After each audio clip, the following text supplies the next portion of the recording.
আচ্ছা, রাহুল মাম্পিকে চেনে না এরকম হয়তো কেউ নেই, কারণ যারা সোশ্যাল মিডিয়াতে আছে প্রতিনিয়ত তাদেরকে দেখা হয়, তারা সবাই সবাই চেনে রাহুল আর মাম্পিকে। তো আমি একটা ভিডিও তোমাদেরকে দেখাবো, তোমরা একটু ভিডিওটা দেখো আগে। घूमी खातिर गाड़ी हीरो होंडा खोजेली, अरे घूमी खातिर गाड़ी हीरो होंडा खोजेली, जब से चढ़ल बा जवानी मुझे मुंडा खोजेली, जब से चढ़ल बा जवानी मुझे मुंडा खोजेली।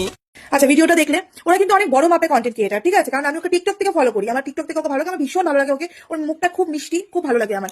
আজকে ভিডিওটা করার একটাই কারণটা হচ্ছে এটা, যে তুমি যখন একটা এত বড় মাপের কন্টেন্ট ক্রিয়েটার, তুমি যখন প্রতিনিয়ত সোশ্যাল মিডিয়াতে অ্যাক্টিভ আছো আর তোমাকে মানুষ দেখছে, কমেন্ট করছে, সবকিছু করছে, হ্যাঁ, তো সেখানটা তুমি এই ধরনের একটা মানে ডান্স তুমি কি করে করতে পারলে? মানে তুমি নিজেই তুমি দেখে বুঝতে পারছো হয়তো যে তোমাকে কতটা বাজে লাগছে, সেটা তুমি নিজেই বুঝতে পারছো। কিন্তু মানে আমি জাস্ট তোমার কমেন্ট বক্স গুলো দেখলাম, আমার সত্যি খুব খারাপ লাগলো দেখে। আর মানুষ বলবেই না কেন, কারণ সত্যি তোমাকে খুব খারাপ লাগছে ওখানটায়। তুমি যদি নিজেকে দেখো তাহলে তুমি বুঝতে পারবে জিনিসটা। আমি জানি না যে তোমরা ইচ্ছে করে করো নাকি এমনি করো, আমি কিছু বুঝি না। যে তোমরা ভিডিও আপলোড করার সময় তো মানুষ একটু দেখে যে আমি কি ভিডিও আপলোড করছি না করছি, নাকি তোমরা ভিউজের জন্য সবকিছুই সর্বস্ব সবকিছু করে দিতে পারো। এই জিনিসটা আমার খুব খারাপ লাগলো, আমার নিচে পার্সোনালি ভালো লাগলো না দেখে আমি ভিডিওটা করলাম।